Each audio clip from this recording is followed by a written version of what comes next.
faction fighters have spotted Sopot. I'm transmitting his last location. Yes! We have him in our sights. Then shoot him! I didn't mean that literally. Hey everyone, Lazy Fire here, and Sopot's inside that building. goddamn you. Find him and take him down. Wipe that building clean. Welcome. Dictators get to be a habit with me. What? Damn it. Welcome.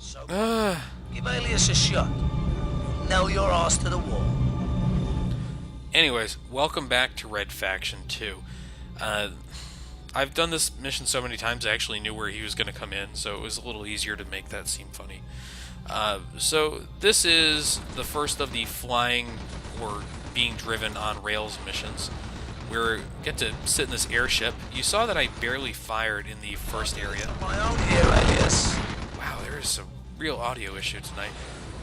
But you see, this is a little bit boring, and so it's also short. So I'm going to pair all these on-rails missions with some on-foot stuff. Trying to find a needle in a stack of bodies. So you'll notice that I'm basically controlling this all with one button. Believe it or not, it's actually just the mouse, my mistake. But it's not difficult to do these sections. There are sections that are a little bit more involved where you get to drive vehicles, but nothing like the previous game where you're constantly switching between a fighter, a tank, and a drilling machine and a jeep and all this other stuff. You really only get to pilot one land vehicle and one sea vehicle. So if you're not used to, if you were expecting Red Faction 1 style vehicle switching, you're going to be in for a surprise. Now you'll notice that there are guys out here with wasps firing those things at me as well. They're going to be my priority targets. I'm going to use a lot of rockets on them to make sure that they can't fire on me as effectively. Rockets on this vehicle are actually, here we are. Heads up, gunships coming your way. Roger that. I read them. Bogies inbound. Every time. Alias, lock and load. So we're going to go into a new section. When we go into a new section, yep. In a new section, you get all your health back, everything's back. So feel free to take damage right before you know the loading screen's coming up. Damn. You'll notice that I'm locking onto stuff here. Don't worry about that. Locking on is absolutely fucking useless in this. Mostly because the lock-on system, there we go, perfect. The lock-on system in this game is horrid. It will often lock onto the thing furthest away from you instead of the thing you were aiming at or you wanted to hit.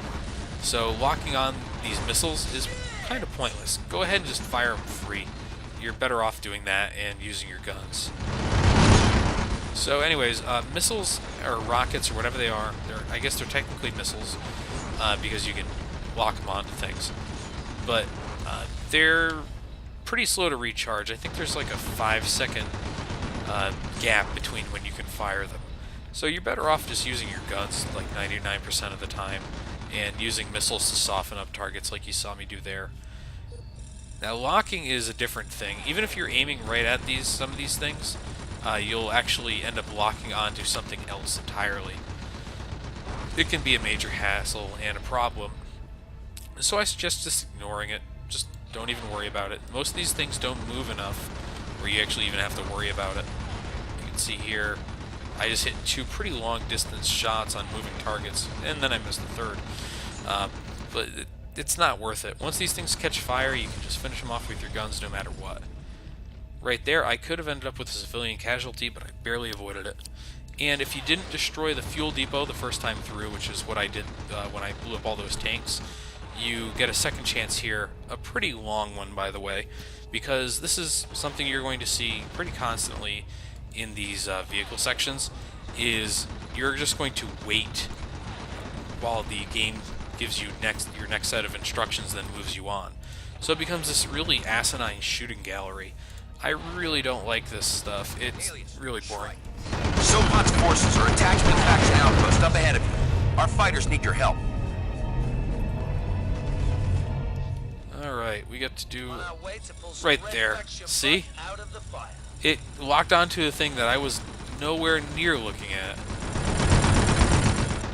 Now you can actually just cycle through your lock-ons by continuously tapping F. So you can, if you accidentally engage a lock-on, you can turn it off. Let's kill these two. There we go. Now we're at 46% health, but we're going to get a boost in a moment, and we won't take that much damage in the next section. It's not overly difficult, but it is one of my favorite parts of this level, where we get down to the ground level and start providing some close cover. You'll notice the background music. They've really stripped down the number of tracks in this game. Red Faction 1 had a lot of tracks, a lot of different styles. This game. We have a squad in a building ahead of you. They're being hit from all sides and need your help desperately. Faction troops are on the streets in running battles with Sopot's forces. So watch who you shoot. Watch this. Anyways, the soundtrack in this game is a lot more focused, and it's more similar to each track is a little more similar to the other tracks. Whereas the other game, there were times that it sounded like John Williams was on speed, and other times where it sounded like Power Glove got transported back to 2002 and made a soundtrack. Very weird stuff in the first game, but in this game it's mostly this orchestral stuff. I think it's trying to stick with this theme that Sopot's really stalling. But right now we're getting another one of those sections where we just guard an area. There's some Red Faction guys on the roof of this parking garage. This is what I was talking about when I said there's a little bit more resistance style. You know, you get the feeling that there's an active resistance going on. Strike! Military convoy coming on the highway west of you. Take it out. Roger that. Okay, so in terms of resistance stuff, taking out enemy convoys is kind of a big thing, right?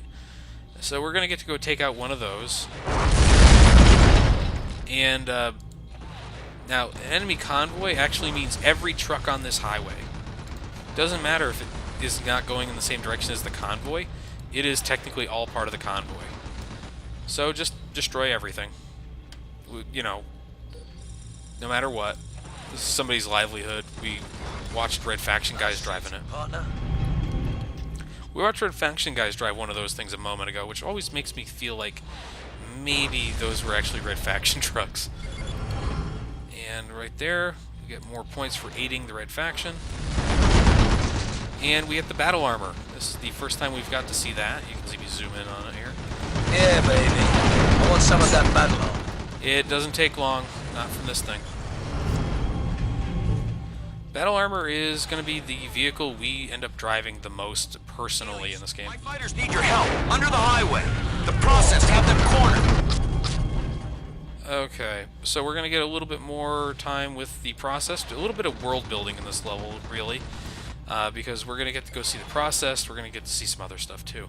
But Time to get up close and personal. the processed are this group of mutants that Sopot built to replace our, nano soldiers, and they're basically zombies with guns. Damn. Bit up more than I can chew. And for whatever reason, We're in trouble. that one had some of these have rocket launchers. They don't really carry those at all in the actual game, so don't worry about seeing too much of that. And we can't bail from vehicles, by the way. That's not possible. The game will actually lock you into when you can and can't leave vehicles throughout the entire game. Where's Sopot? I thought you... Trouble! We'll handle Sopot. You occupy the or Sopot the military. We can't hold the position much longer. The bridge is not gonna happen. You're gonna make it happen or I'll kill you myself. Sacrifice some men, damn it. Alright, so there's going to be a lot of conversation from Molov, Echo, and other people trying to regroup after what happened here throughout this little area. But for the most part, this is my least favorite part of the game. There's reasons for it, but mostly because of these security robots and another type of robot that we'll see in the next episode.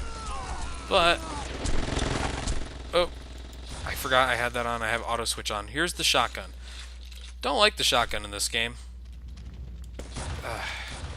It's not really got a great range. It doesn't have a lot of long usefulness to it, like the shotgun in the last game didn't either, technically.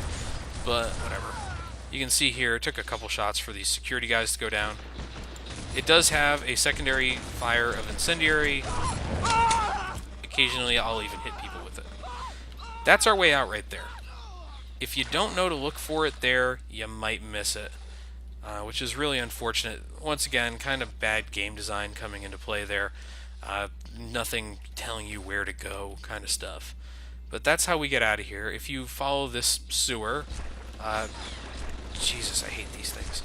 The reason I'm using the dual-wield instead of the single-wield version of these things is because I want to be able to shoot those rapidly. Where is that guy? Man.